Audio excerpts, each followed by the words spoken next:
Subscribe کریں ہمارے channel کو اور بیل آئیکن کو کلک کریں تاکہ ہماری ہر نئی آنے والی ویڈیوز آپ تک بآسانی پہنچ سکے۔ بسم اللہ الرحمن الرحیم، اور آج کی اس ویڈیو میں ہم انشاءاللہ آسان تجوید کورس کا پارٹ 31 پڑھیں گے۔ آپ لوگ میرے ساتھ روایت کرتے رہیں۔ امید کرتا ہوں کہ اس ویڈیو کے بعد آپ لوگوں کو آسان تجوید کورس کا پارٹ 31 اچھے طریقے سے سمجھ میں آ جائے گا۔ تو آئیے چلتے ہیں اپنی ویڈیو کی طرف۔ مدات کی ادائیگی کی پہچان۔ بسم اللہ الرحمن الرحیم، الحمد للہ رب العالمین والعاقبۃ للمتقین والصلاة والسلام علی سید الانبیاء والمرسلین وعلی آلہ وصحبہ اجمعین وبعد، جس میں قرآن حرف پر مدات کی ادائیگی کے بارے میں گفتگو کی جائے گی انشاءاللہ تعالی۔ حرف کے اوپر ٹیڑھی سی لکیر جس کی شکل آپ کے سامنے ہے اسے مد کہتے ہیں، اور مد کے معنی ہے کھینچنا، لمبا کرنا، دراز کرنا۔ اور مدات دو طرح کی ہیں، نمبر 1 چھوٹی مد، نمبر 2 بڑی مد۔ آپ پڑھ چکے ہیں کہ کھڑی حرکات والے حرف اور حرف مدہ کو تھوڑا سا کھینچ کر پڑھا جاتا ہے، جیسے با کھڑا زبر با، با الف زبر با، با کھڑی زیر بی، با یا زیر بی، با الٹا پیش بو، با واو پیش بو۔ اور اس مد کو مد اصلی کہتے ہیں۔ اور آئیے زیادہ کھینچ کر پڑھی جانے والی مدوں کو بھی یاد کر لیں، اور وہ 4 قسم کی ہیں۔ نمبر 1 مد لازم، اور یہ اس مد کو کہتے ہیں جہاں بڑی مد والے حرف کے بعد جزم یا شد والا حرف ہو۔ اس کو 3 گنا کھینچ کر پڑھا جاتا ہے، جیسے آل، آنا، دابتن۔ آئیے مشق کیجئے۔ مد والے حرف کے بعد جزم یا شد والا حرف ہو تو 3 گنا کھینچ کر پڑھیں۔ آل،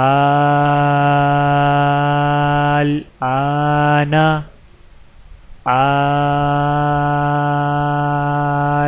آنا، دابتن، دابتن،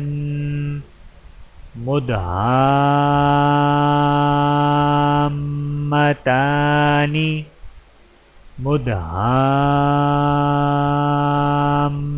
مدہامتانی،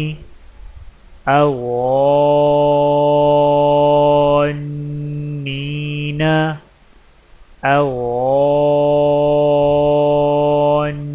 اغنین،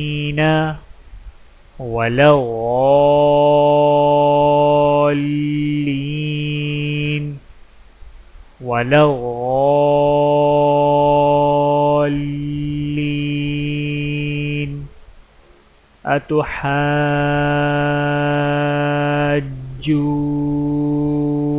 اتحاجونی،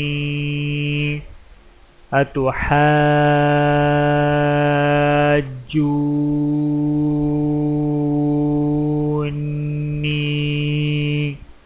نمبر 2 مد واجب، اور یہ اس مد کو کہتے ہیں جہاں بڑی مد والے حرف کے بعد حمزہ ہو۔ اس کو 2 گنا کھینچ کر پڑھا جاتا ہے، جیسے جاء، شاء۔ آئیے مشق کیجئے۔ نمبر 2 بڑی مد والے حرف کے بعد حمزہ ہو تو 2 گنا کھینچیں۔ عطاءً، عطاءً، غثاءً، غثاءً،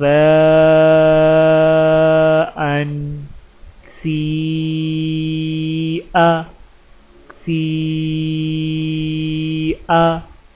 یغیء، یغیء،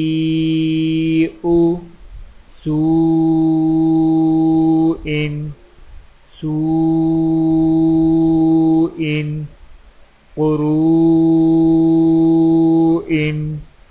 قروء۔